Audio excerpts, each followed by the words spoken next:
Hello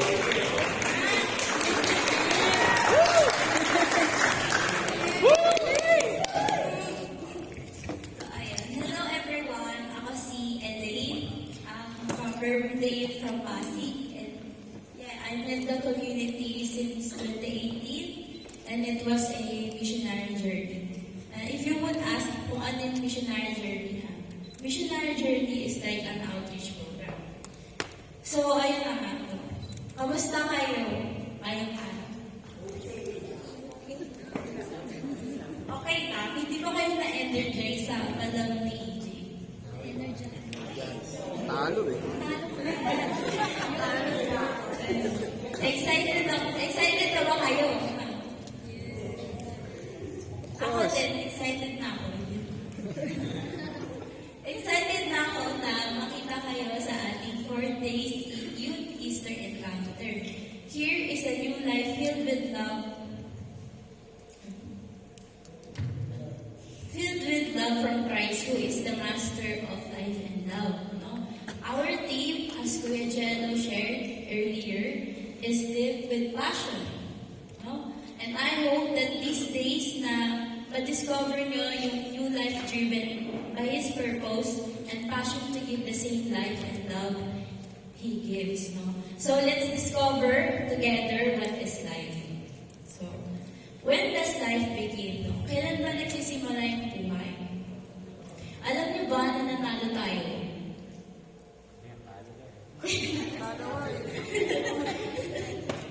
Hindi sa laro, pero nanalo tayo, no?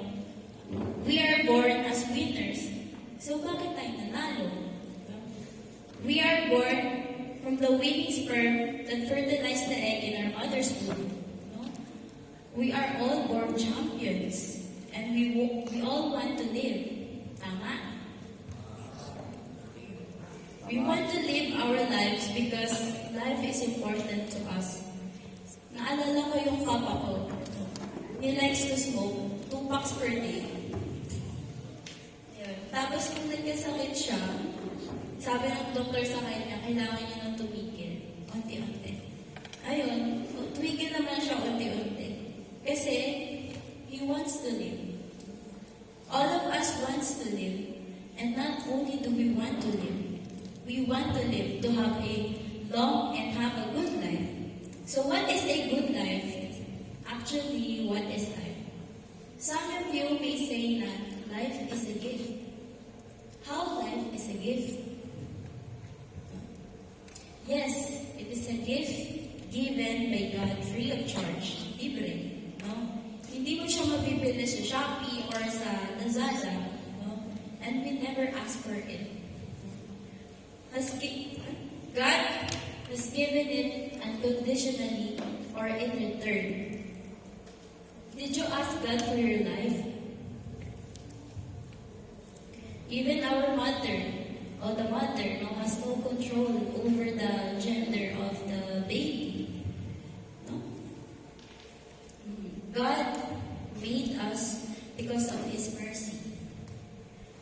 Our life is like a gift that is meant to be opened. But sometimes, tinatabi na lang natin hanggang sa makalimutan natin. Naalala ko nung may nagbigay sa akin ng regalo, it was a teddy bear. Hindi ko siya agad binuksan. No? Tapos nung bubuksan ko na yung teddy bear, wala na, sira na yung plastic, sira na yung tenga niya. Hindi na siya maganda tignan. Tapos, hindi ko na siya ma-display kasi, yun. Malungkot kasi, yun nga sira na, hindi na maganda. Just like our life. Life is meant to be open. That we need to explore and discover what is life all about. It is not meant to be kept. That we should accept it, enjoy it, and be happy with it. Life is a wonderful gift. Unwrap it. Life is precious and unique because we only live once.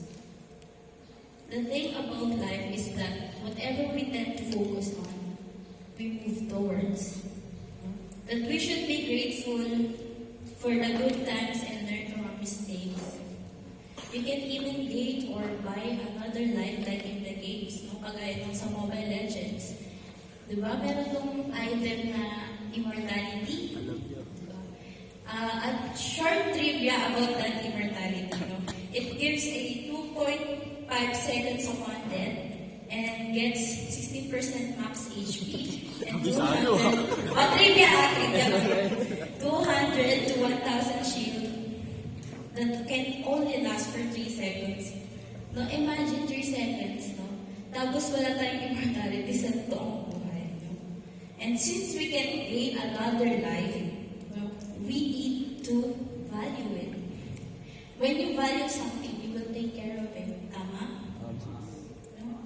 And when something is precious to us, we value it. Likewise, our life too. No? Life is precious because we only live once.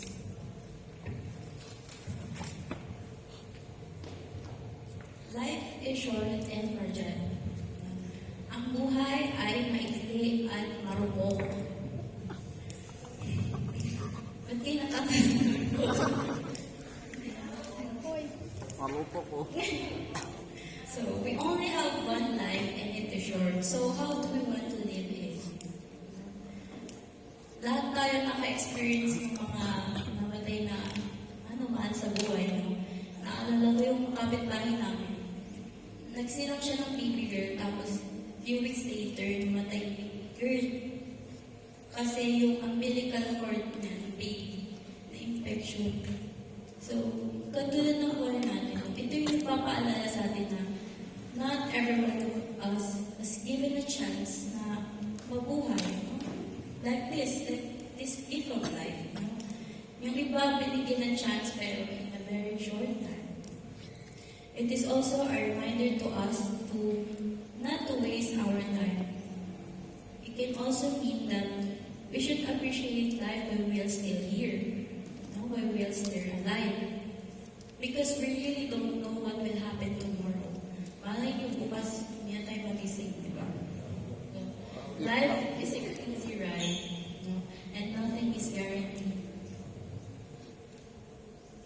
Life is beautiful.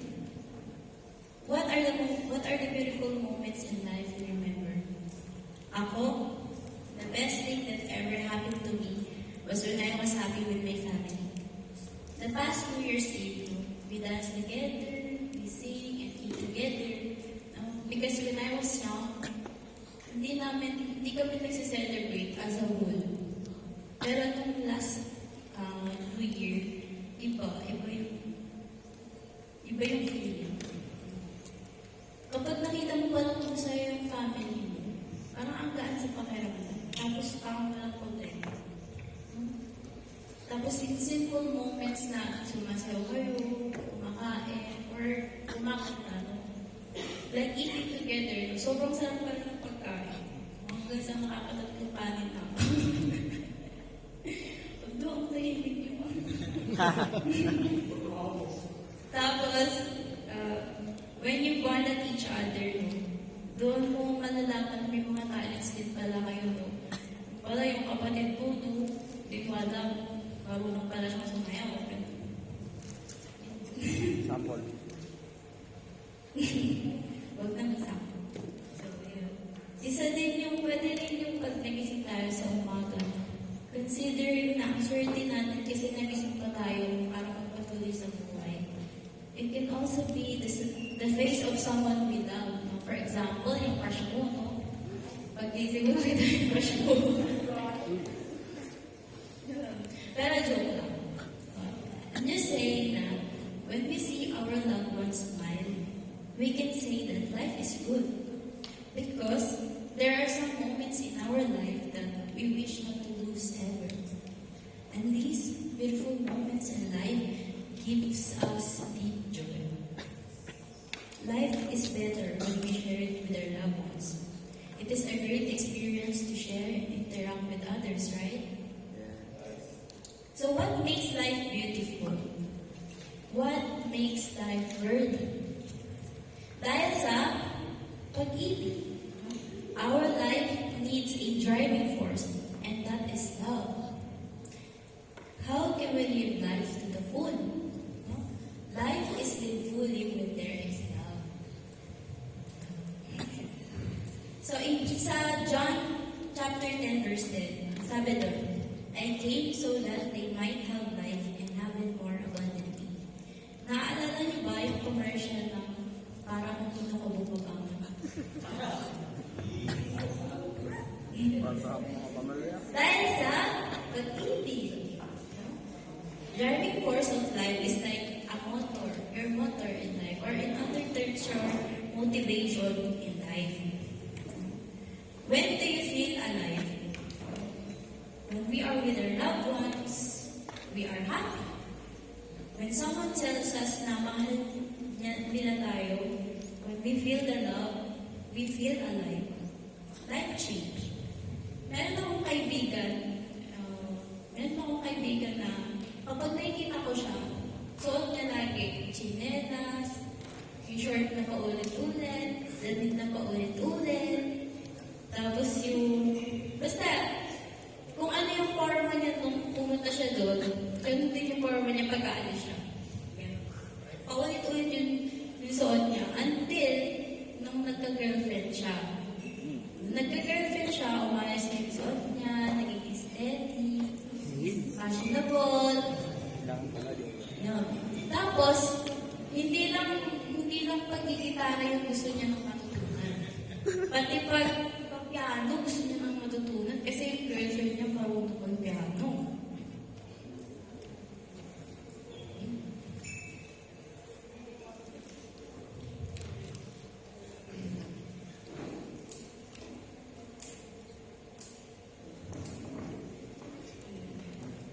Do you have a similar experience? Like for example, yung sa crush mo nga. Di ba? Magugulat ka sa kinausap ka ng crush mo. Tapos kapag kinausap ka, syempre anong nararamdaman mo, di ba? Syempre sobra-sobra yung kilig. Matalong-talong. Pag sobra yung kilig, syempre umakabot. Tapos, di ba, magka-chat na kayo. Buong gabi na yun, no? Late night to. Tapos di na kayo natutulog.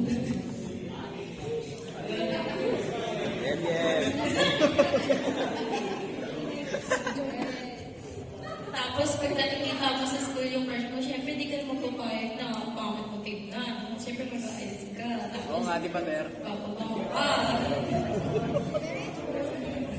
Di ba, Michael? So, yun, in my experience, I feel so alive when I see my friends. Kala ko siya. Na kapag nasa, kami, pag nag-school of the world kami, ang pinaka nagpapahype sa amin, si Ral.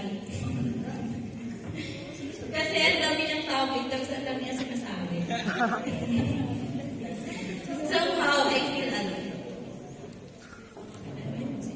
Love makes difference in our life, but not any kind of love. We are always in search of love, no? But we never satisfied. With the love of our parents, we are still in search of a boyfriend or a girlfriend. Oh, we have good friends, but we are still in search of a close friend. Yung close friend. But sometimes, we search for love in our friends, in online games, or in random person we talk online.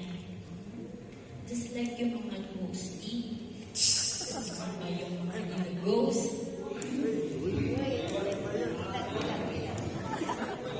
And yung mga kabataan, tapos yung mga teens, they often only see that love is romantic. But there is much more than that. We can ask ourselves now, is this love changing us for better or for worse? Because sometimes we might be searching for a love in the wrong places that gets us into trouble. But ultimately, we are always in search because we search for not any kind of love, but a love with specific qualities. We are in search of a love that is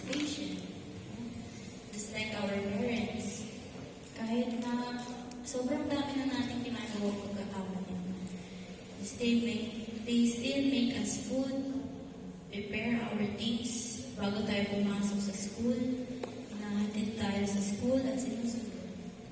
Bakit? Kasi, mahal nila tayo. Love is kind.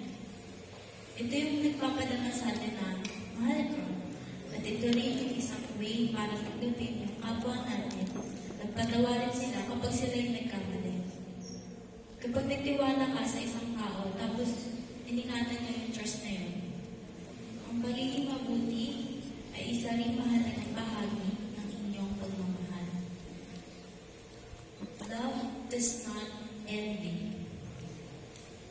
Ang pag-ibig ay nakakahanap ng kasiyahan sa anumang estado na matatagpuan nito mismo. Ang inggit o pagiging mainggitin sa iba ay nagpapahayag na hindi ka masaya sa kung sino ka o kung saan ang meron ka. Love does not boast. Yung selos, isa siyang negative na feeling. Okay lang naman ang maging masaya para sa iba. Pero kapag once na may na-achieve sila or yung may nakuha sila ng isang bagay, huwag niyong isipin na mas mataas sila kaysa sa'yo. Na mas mahusay ka, na mas mahusay sila kaysa sa'yo. Instead, ipagmalaki mo yung sarili mo. At sabihin lahat ng tungkol sa iyong ginawa. All this, when present in someone, is the perfect love we are searching for, isn't it? What is a perfect love for you? Are you searching for a perfect love?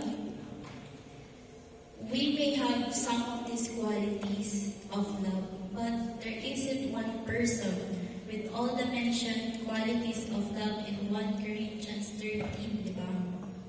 Maybe this person isn't born yet or born 2,023 years ago because this love is Christ. The love of our family, of friends is good, but it is not what fulfills us deeply. The love of Christ is the love that is foundational and sustains the human love. It is what we are searching for and what fulfills us deeply. The life and love of Christ. What is the love of Christ? Naalala ko ng Easter encounter din. It was 2019. Tapos after noon, wala nang youth na umattend that time. Ako na lang mag-isa. Tapos I remember having a one-on-one School of the Word with a missionary. And it was about prayer din. So that time, I really prayed na sana kahit isang kasama lang. Isa lang. Tapos sana maging maingay yung verbal name sa apostolate. Kasi ako lang talaga mag-isa. Promise. Tapos yung Bible verse na pinangawakan ko nun is yung Jeremiah 29:11.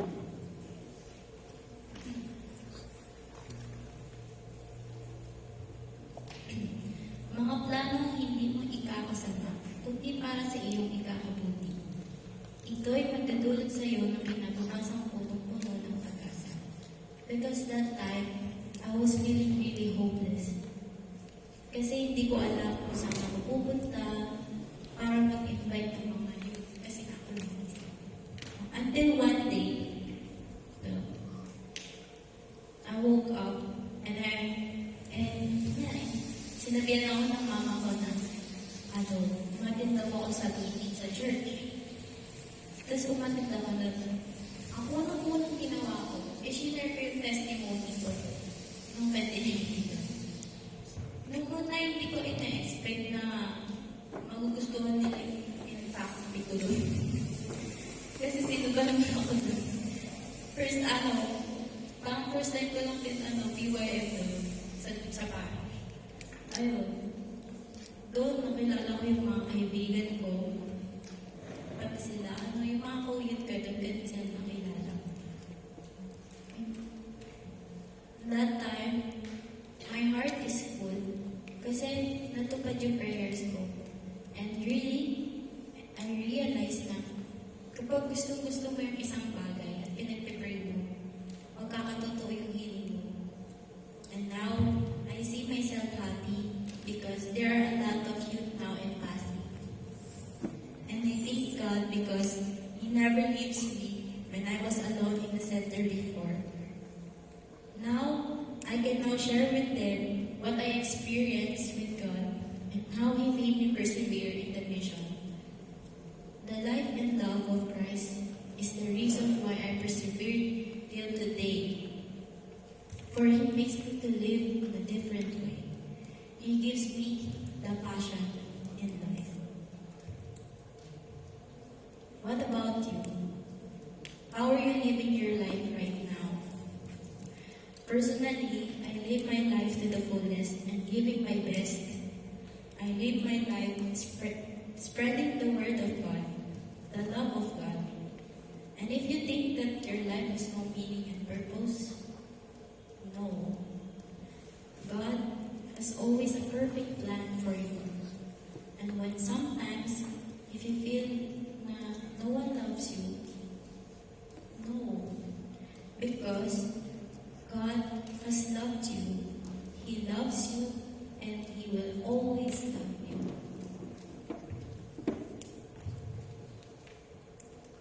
In this short silence, I invite you to pray by sharing with Him. You can talk to Him anything that is in your heart. Share with Him about what you just heard. You can talk to Him about the word or praise that struck you from the passages, or you can simply stay with Him and allow Him to touch your heart. You can tell Him every little thing that is happening to your life right now because He wants to listen to you. He wants you to experience a life lived with passion. And let's begin this journey going for more this day. Invest your life in love. Not any kind of love, but the love of Christ. Live with passion. Thank you.